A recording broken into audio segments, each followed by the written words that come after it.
Done or not done? And I have given this as a homework problem I have given. Now let us, I'm going to see some of the properties of the Fourier series. Let us see here some of the properties of the Fourier series. So you can take the properties of the continuous time Fourier series. Properties of the continuous time Fourier series you can take. So before going for the properties, I'm going to recall the some of the formulas what we have seen for the Fourier series. I'm going to recall. So you can take properties of continuous time Fourier series. Okay, so taken right. Taken next line. The Fourier series representation. The Fourier series representation. The Fourier series representation. The Fourier series representation of the periodic continuous time signal. Of periodic continuous time signal. I'm going to recall the formula. Okay, is continuous time signal x of t is given by x of t is given by x of t is given by. So x of t is equal to the. So we have seen the formula already. We are going to express in terms of the Fourier series coefficient k is equal to minus infinity plus infinity. So x of k into e to the power of j k omega naught t. So here k can take the value from minus infinity to the plus infinity. It will take the values here. So this is the formula for the representation of the signal in the in terms of the Fourier series coefficient.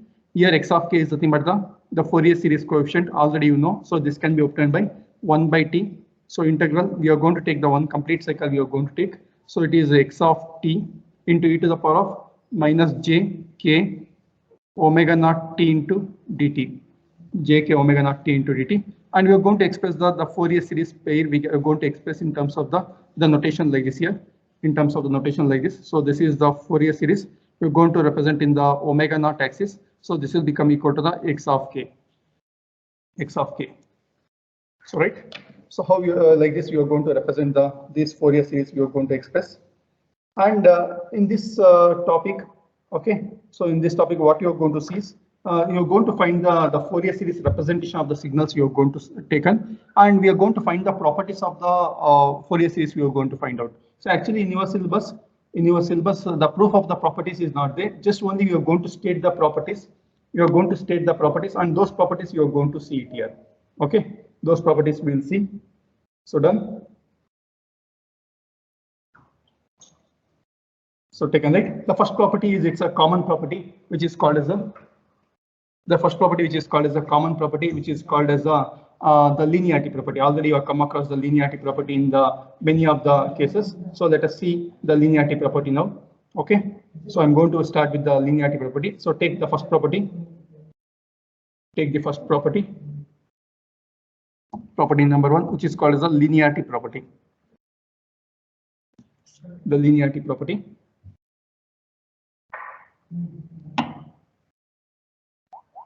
Okay, so just a minute, I'll give the statement. So why only 35 members are there? What about others? So not interested, others?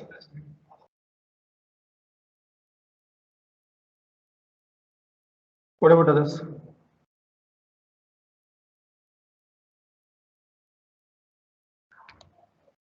Why only 35 members are there? What about others? Not interested?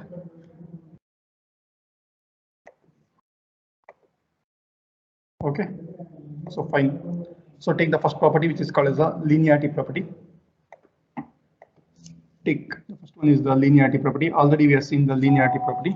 So you can take if x of t, the property will be stated like this. Okay, so if x of t, usually the properties will be stated like this. If x of t Fourier series is equal to the x of k, if x of t Fourier series is equal to x of k, and y of t Fourier series is equal to y of k, so then we have the function which is called z of t. So z of t is nothing but, so it is a into x of t plus b into y of t. So if you take the Fourier series coefficient, so this will become equal to the a into x of k plus b into y of k. So this is the linearity property. So usually we are going to see in the linearity properties in the many transforms you might have seen. Okay. So take this as a linearity property. So usually we don't have any proof for the properties as per our syllabus. Only we are going to mention the properties statement is there, and there is no proof of this one. Is we are not going to see the proof as per the syllabus.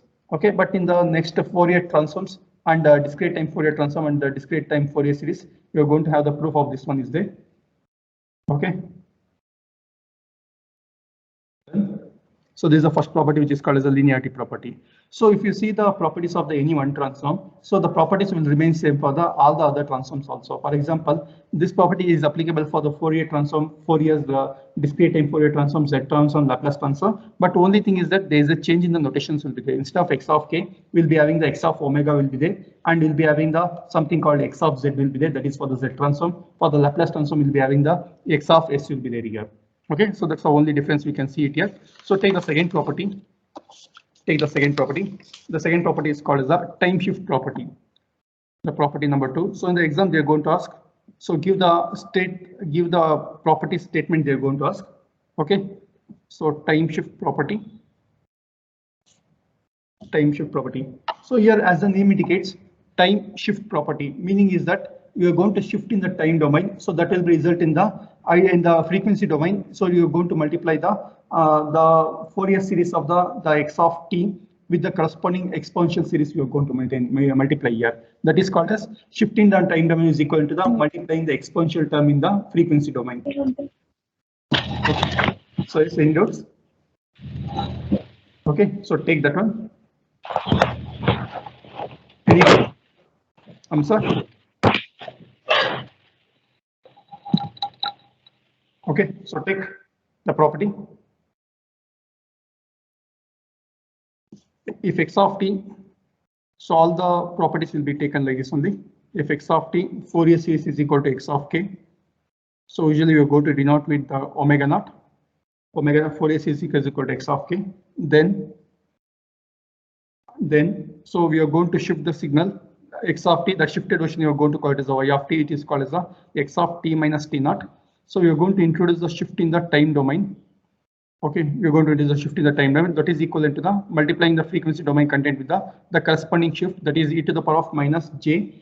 Okay, so k omega naught t naught here. So you're going to multiply whatever the shift time is at t naught, we are going to multiply here. So that is called as a shift in the time domain is equivalent to the multiplying the frequency domain content with the corresponding the exponential terms here. Okay, so this is the time shift property. The next property, which is called as which is opposite to the time shift property, which is called as a frequency shift property. So in the frequency shift property, you are going to do the reverse. So right. So take the statements. So these statements they will ask for the 5 to 6 marks. They will ask. State the properties. They will ask some 4 properties. They will ask. So for the 6 marks. Okay. So frequency shift property, as the name indicates, you are going to perform the shift in the frequency domain. You're going to perform the shift in the frequency domain. So you can take the statement. If x of t Fourier series in the frequency domain omega naught is equal to x of k, then y of t. So y of t is equal to, so I'll write this one later. So we are going to perform the shift in the frequency domain. So the Fourier series of y of t is the limit, it's y of k. So this can be written as I'm going to introduce the shift of minus k naught. I'm going to introduce here minus k naught. So you can see in the time shift property, we have introduced the shift in the time domain. So that is equivalent to the multiplying the frequency domain content with the x of k with the corresponding exponential term here. So same thing is applicable for the frequency shift property. So x of k minus k naught is a. So I'm going to multiply the time domain content x of t with the shift. Okay, here minus is there, that's why you are written minus here. But in the frequency shift property, we are going to multiply that one with the plus. We are going to multiply here. So in the if you have the statement proof here, so in the Fourier transforms you are going to prove the same property. So there will come to know here. So k naught into omega naught t. So x of t into e to the power of j k naught omega naught t. So multiplying the exponential term in the time domain is equivalent to the shift in the frequency domain. Is equivalent to the shift in the frequency domain. Got it, right? So that is y of t is equal to x of t e to the power of j k naught omega naught t is equal to y of k, which is x of k minus k naught. So this is the frequency shift property. Frequency shift property. So take the next property, which is called as the scaling property. Scaling property. So scaling property is nothing but we are going to scale the time. This is also called as the time scaling. We are going to call here time scaling. So this is nothing but we are going to scale the time by the factor a. So that will be results in the multiplying the frequency time content with the corresponding factor a. Okay, so take if x of t Fourier series is equal to Fourier series is equal to x of k. So then we have z of t. So z of t is equal to x of a into t. X of a into t. So you are going to take the Fourier series. So that one you are going to represent as z of k, which will be equal to the 1 by magnitude of a into x of k. 1 by magnitude of a into x of k. So this property is called as a scaling property. Scaling property. We are going to scale the time domain by the time by the factor a. So that will results in the multiplying the x of k with the amplitude 1 by a. 1 by a. Okay. Taken, right? So let us go for the next property, which is called as a time differentiation. Time differentiation. So time differentiation is nothing but we are going to differentiate in the time domain. So that is equivalent to the multiplying the frequency domain content with a certain factor. So you can take if x of t Fourier series is equal to x of k is equal to x of k, then you're going to differentiate that one. Okay, so with x of t, the corresponding Fourier series will be equal to the multiplying the frequency domain content with the j into k into omega naught of x of k. J into k into omega naught of x of k. So this property will be very useful while solving the problems where we need to find out the, for example, if I want to find out the Fourier transform of the some function that is, say it is equal to something x square into some cost function like that. So there we are going to make use here. So in the Fourier transform model, we are going to see that one. We are going to make use of this property very efficiently in order to find the Fourier transform of the many transforms, many functions. Okay. So done, right? Any doubts in this one? So time differentiation. Okay. So now let's go for the next property. So this is the property number 5 we have seen. So let us take the next property. Okay. So take the property number 6, which is called as the convolution in time. Convolution in time. Convolution time. So already we have seen, we already noted that the convolution, the time domain is equivalent to the multiplying the frequency domain content. Okay, so multiplying the frequency domain content with the corresponding Fourier transforms. Okay, so we have seen the convolution in the module 2. So you can take if x of t Fourier series is equal to x of k and y of t Fourier series is equal to y of k. Okay, so then we have z of t is equal to, so x of t convolution with y of t. So for this one, if you take the Fourier series, so then this will become equal to the z of k. Z of k. So this one will be equivalent to the multiplying the, it's a Fourier transform content. So t is the fundamental period here. So you're going to multiply x of k into y of k. So where x of k is the Fourier series coefficient of x of t and y of t is this one, and t is the fundamental period where the periodicity of the signal will be there. So then t is equal to t into x of k into y of k. Okay, so this is the convolution in the time domain. So you are going to take the convolution operator we are going to take here. So convolution in the time domain is equivalent to the multiplying the corresponding frequency domain contents. So this is called as a convolution property you are going to call. This property is very useful and we are going to make use of this one in the communication. In the next semester, you're going to study PCS and the digital communication in the upcoming semesters. So there we are going to make use of these properties. Okay. So take the next one. So multiplication. So multiplication is also called as the modulation theorem you're going to call. So it's a reverse of the convolution theorem here. Okay. So in the convolution, what you have seen is, so this is called as a modulation theorem you're going to call. So in the convolution, what you have seen is the convolution in the time domain is equal to the multiplication in the frequency domain. So here we are going to see reverse here. If you are going to multiply the two time domain contents, so that will be results in the convolution in the frequency domain. Okay, convolution in the frequency domain. So here you can note that T is there, the fundamental period of the periodicity of the signal is there. So here you can see the same difference. You can see it here. So you can take if x of t Fourier series, so which is nothing but omega naught x of k, and y of t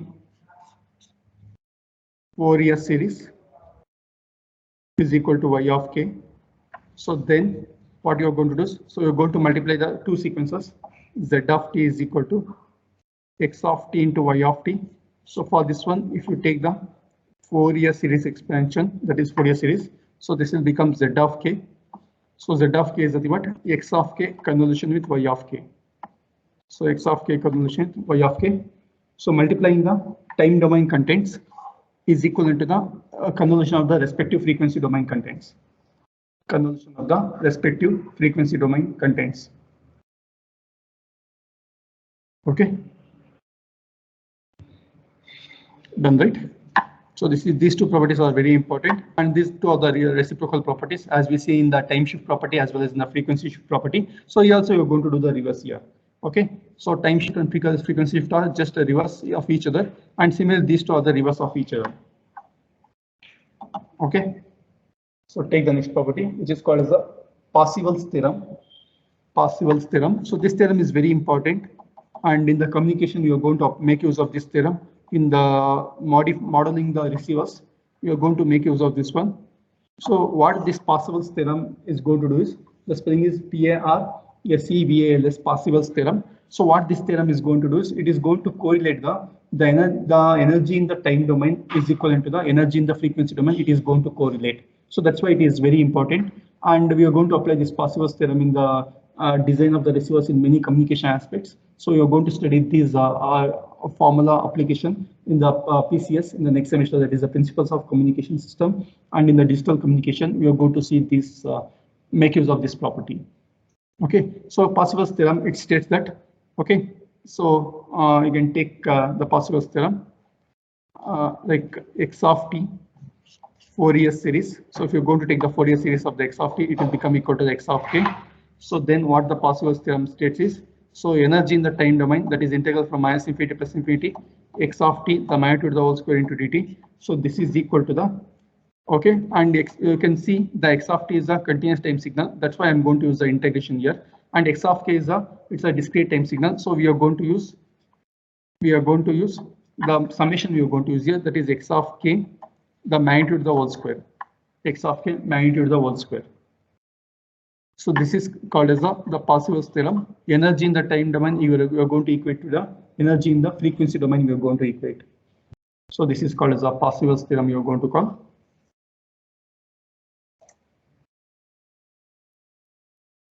Done, right?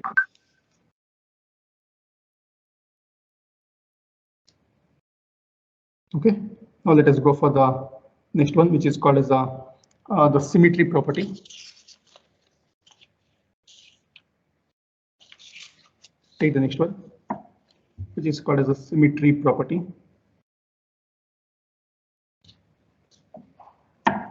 So property number 9. So what the symmetry property is do is, so take the symmetry property. Okay, so what this symmetry property will do is, so this symmetry property is going to correlate the symmetry property is going to correlate the whether the sequence is a real even sequence or the real imaginary sequence. For example, if x of t, you can take the definition here. So that is x of t. Okay, so the Fourier series is equal to x of k. Okay, suppose if x of t is a real sequence is nothing but it does not contain any imaginary quantity. It does not contain any imaginary quantity. You are going to call that as a real sequence. You are going to call here. Okay, so it does not contain any imaginary quantity. You are going to call it as a real sequence. You are going to call. Suppose if x of t is a real sequence and it is even sequence. Even sequence is nothing but is going to satisfy the property of x of t is equal to the x of minus t, and odd sequence is nothing but odd sequence is nothing but x of minus t is equal to the minus x of t. That is called as the odd sequence here. Suppose you are going to take these conditions. You are going to take these conditions and you are going to have the Fourier series of the sequences will have here. Okay, so you can take if x of t is the first property is like this. We are going to consider different cases of the x of t. You are going to consider. So based on that one, we are going to prove whether x of t is the x of k, how the x of k will be distributed here. How the x of k will be distributed, we are going to prove based on that one. So take if x of t is a real sequence, if x of t is a real sequence, then so if x of t is a real sequence, then what you're going to do is, so you're going to have that, so x conjugate of k is equal to the x of minus k. Means for the whatever the x of k if you got here, for that one if you take the conjugate here, so that will be equal to the x of minus k will get here. So that is called as a first one is for the if x of t is a real sequence. Okay. So this property is going to be satisfied here for the real sequence. So take the next property. If x of t is the imaginary sequence,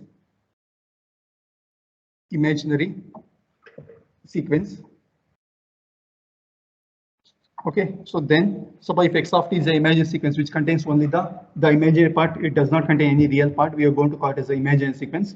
So then you can take, so then x conjugate of k is equal to the minus x of k minus x of minus k.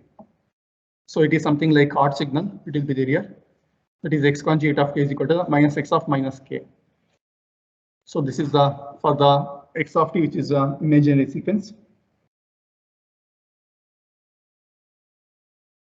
So done. So take next one. If x of t is okay real even sequence, real and even sequence. So if x of t is a real sequence and also it is going to satisfy the even property, that is x of minus t is equal to x of t.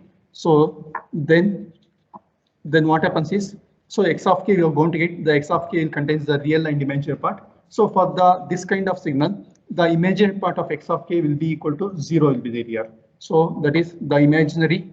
So IMA, the imaginary part of x of k is equal to 0.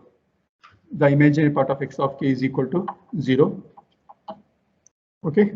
So similarly, if x of t is a real and odd sequence, if x of t is a real and odd sequence, then suppose this is for the even sequence here. So then this is for the odd sequence. Then the real part will be equal to 0. 0 will be there here. The real part of x of k is equal to the 0. The real part of the x of k is the 0. Okay, so these are the properties, symmetry property of the Fourier series. This is the symmetry property of the Fourier series. So based on the different how the x of t will be there. So based on the x of k is going to exist here. So if x of t is the real sequence, then x conjugate of k is equal to the x of minus k. So if x of t is the imaginary sequence, then x conjugate of k is equal to minus x of minus k. And if x of t is a real and even sequence, the imaginary part of x of k is 0. And if x of t is a real odd sequence, then the real part of x of k will be the 0. So these are the properties of the Fourier series. So this property is common for any of the transforms. If you see any of the transforms will properties will remain same, but only change will be the notations is going to change depending on the which type of transforms you are going to use. Notations is going to change based on the transforms you are going to use. Okay. So done. So I'm going to recall the properties. The first one is called linearity property. So which is the property will be like this: a into x of t plus b into y of t is equal to the this one. So this is the thing, but it is going to satisfy the superposition property. It is going to satisfy the concept of the superposition. It is going to satisfy here. So this is the linearity property. Okay. So the next one is called as the time shift property. So shifting the time domain is equal to the multiplying the corresponding frequency domain content with the exponential term. And similarly, the frequency shift property is opposite to the time shift property. So that is multiplying x of t with the exponential term is equal to the shift in the frequency domain. Next one is scaling property, that is called as the time scaling. Okay. So next one is differentiation will be equal to this one. And the next property which is called as the convolution property. So convolution, the time domain is equal to multiplication in the frequency domain, and the multiplication in the time domain is equal to convolution in the frequency domain. Okay, and the last property which is called as the Passow's theorem. This is also called as the energy theorem you are going to call. And next one is the symmetry property. We have seen the different conditions for the symmetry property here. So right, so these are the properties of the Fourier series. So actually in your syllabus there is no proof of the syllabus. Sorry, there is no proof for the properties. Only the statement of the properties is there. Statement of the properties. So we have seen those statements now. Now let us see some problems here. Okay, I will see some problems here. So I can take one problem. Take one problem. So I think problem number 9, I guess. Find the Fourier series coefficient. Find the Fourier series coefficient of the signal x of t is equal to sine omega naught t. Find the Fourier series coefficient of the signal x of t is equal to sine omega naught t. Sine omega naught t. So for this one we need to find out the Fourier series coefficient. So here you can see, so this is a periodic signal. So since there is no time limits, it is not given here. The fundamental period of this one will be equal to so fundamental period, we know that omega naught is nothing but, so it is 2 pi f naught here, 2 pi f naught into t. Okay, so we can say that t will be equal to so t will be, it can be taken as 2 pi 1 by t, we can take here 1 by t into t, because we know that 1 by f naught is nothing but 1 by t here. So from this one, t is equal to the cross multiply, so it will become 2 pi by, sorry, this t will be not there. So 2 pi by omega naught, because omega naught is nothing but 2 pi f naught, or else we can write 2 pi by t, we can write here. So t is equal to the 2 pi by omega naught. So this is the fundamental period. Okay, the fundamental period we are going to consider. Right, and the angular frequency omega naught is nothing but omega naught only. So omega naught is nothing but, this is the angular frequency.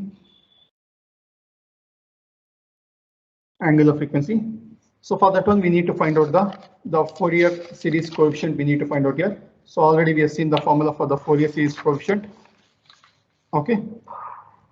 So done. You can take the Fourier series coefficient.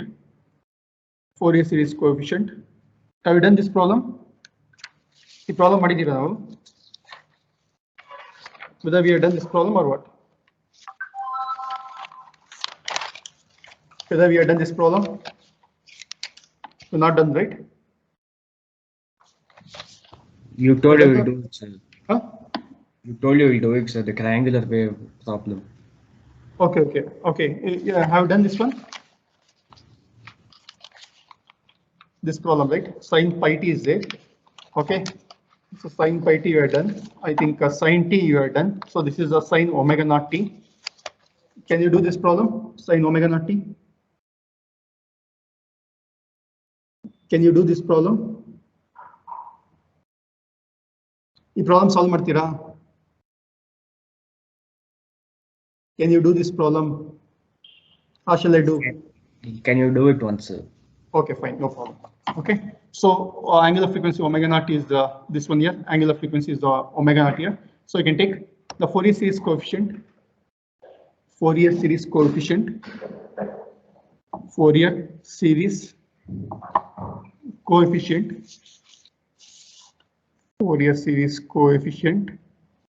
is given by Fourier series coefficient is given by, so it is nothing but x of k. So first you write the generalized formula. So it is nothing but 1 by t integral.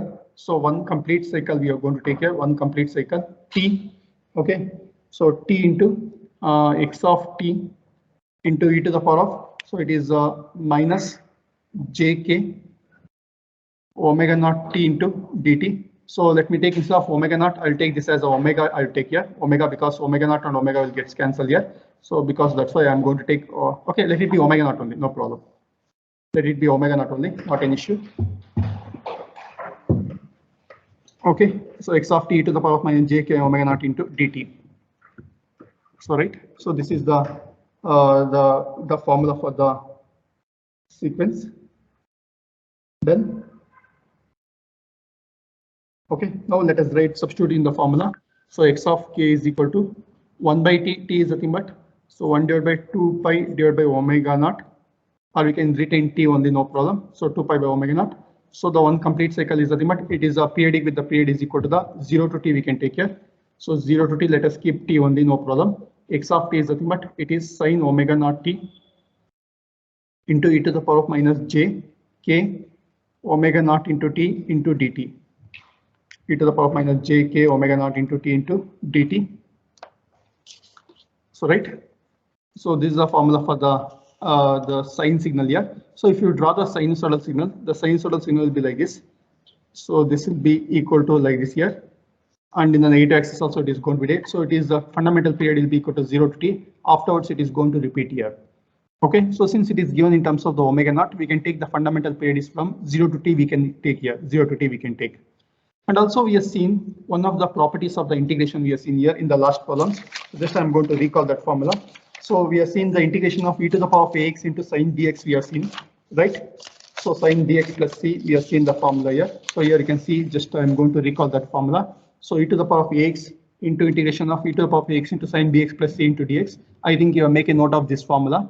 Okay, so this is the thing, but e to the power of ax divided by a square plus b square into a sine. So this is the formula. So let us take that formula, recall. So we know that. So take the integration. So integral e to the power of ax into sine bx plus c into dx. So this is equal to the. So the integration of this is nothing but. So e to the power of ax divided by. So it is a square plus b square into a sine bx plus c, okay, minus b cos bx plus c, b cos bx plus c. So this is the formula for the integral of sine function with the exponential. So apply this formula and let us evaluate this integration here. So in place of a we have here, so minus j k omega naught we have here in place of a. In place of b we have omega naught. Okay, in place of x we have t is there, and in place of c it is equal to the 0 because there is no shift in the signal here. The c value will be equal to the 0 here. C is equal to 0. So let us apply these formulas and the relevant values here, and let us do integrate and apply the limits here. Okay, so do apply. I'm going to take this as 1 by t only, I can take here. So this one I'm going to take it as 1 by t only, no problem, we can take it. So let us do it here. So x of k. So x of k is equal to. So it is 1 by t here. So here e to the power of ax by a square plus b square. So e to the power of ax is e to the power of minus j k omega naught. So e to the power of minus j k omega naught. So divided by a square plus b square.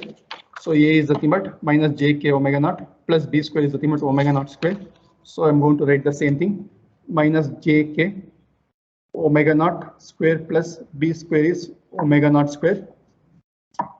Okay, so this is the outside term, and we have left out with a sine bx plus c. So a is nothing but it is minus j k omega naught. Sine bx plus c is nothing but sine omega naught you will get here. So a is minus j k omega naught into sine. Okay, so sine bx plus c is nothing but omega naught t will get here. So in omega naught t, so we need to apply the limits here. So the limit is 0 to t. Limit is 0 to t minus, okay,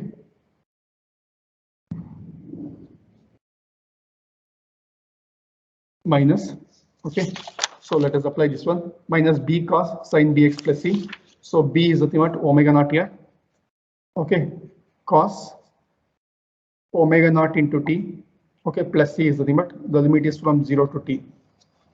Okay, so any doubts here? So it is 1 by t, it's a constant outside here. We have e to the power of ax divided by a square plus b square into a sin bx plus c minus b cos bx plus c. Okay, we are going to apply the limits of the integration. We are going to apply here the limits of the integration. Okay, so let us evaluate the limits of the integration here. So x of k is equal to 1 by t e to the power of minus j k omega naught. So this square is nothing but minus j square. So minus square is nothing but it will become plus here. So j square k omega naught square. I'm going to take as the whole square here. J k omega naught plus omega naught square into minus j k omega naught. Let us substitute the limit here. So limit is sin omega naught into t, okay, minus sin 0, sin omega naught into t minus sin 0. I'm going to substitute the upper limit and the lower limit is sin 0 minus omega naught is a constant here. Sorry, it is omega naught, right? Not omega, it's omega naught into cos. Let us apply the limit here. Cos omega naught into t, minus cos 0. So this whole thing we are going to be multiplied by this entire quantity. Okay.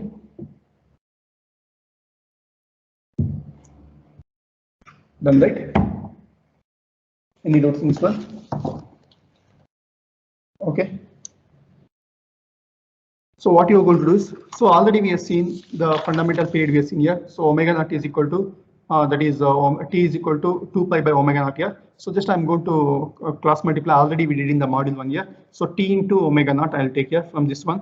So t into omega naught I'm going to take cross multiply. So this will become equal to the 2 pi here. T into omega naught is equal to 2 pi because we have the product of t into omega naught is a. I'm going to substitute the same thing here. So here t into omega naught is a. I can substitute as 2 pi. Okay, so sin 2 pi is nothing but sin 0 will get here. So because sin 360 is nothing but sin 0 only. So let us do substitute that one. So x of k will become 1 by t into e to the power of minus j k omega naught divided by, so j k omega naught the whole square plus omega naught square into minus j k omega naught. So it is sin omega naught t is nothing but sin 2 pi will get here. Sin 2 pi minus sin 0. Okay, sin 0. This is for this quantity. Okay, minus omega into cos omega naught is nothing but cos 2 pi minus cos 0. Cos 2 pi minus cos 0. Okay, so this term is nothing but 0. This is also nothing but 0. Cos 0 is nothing but 1. And cos 2 pi is also nothing but 1 here. Cos 2 pi is also nothing but 1. So entire quantity will become equal to 0, right? Okay, so the entire quantity will become equal to 0. So cos 2 pi, this is also equal to 1. This is also equal to 1 here. So when you take the difference here, so x of k will become equal to 0 here.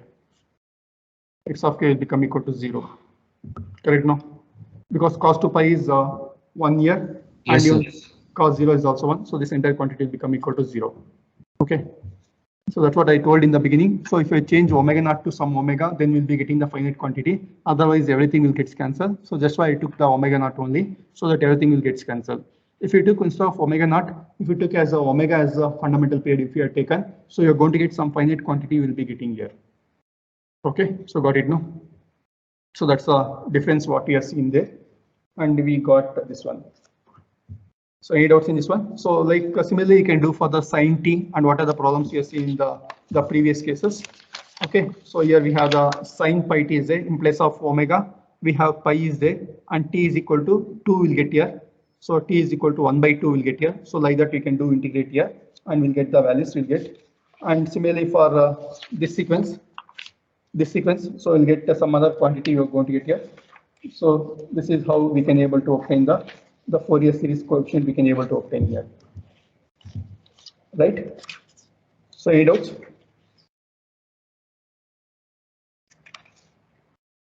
Any doubts? Okay, fine.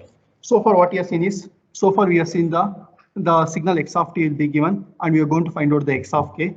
Okay, and we have seen the some of the properties we have seen.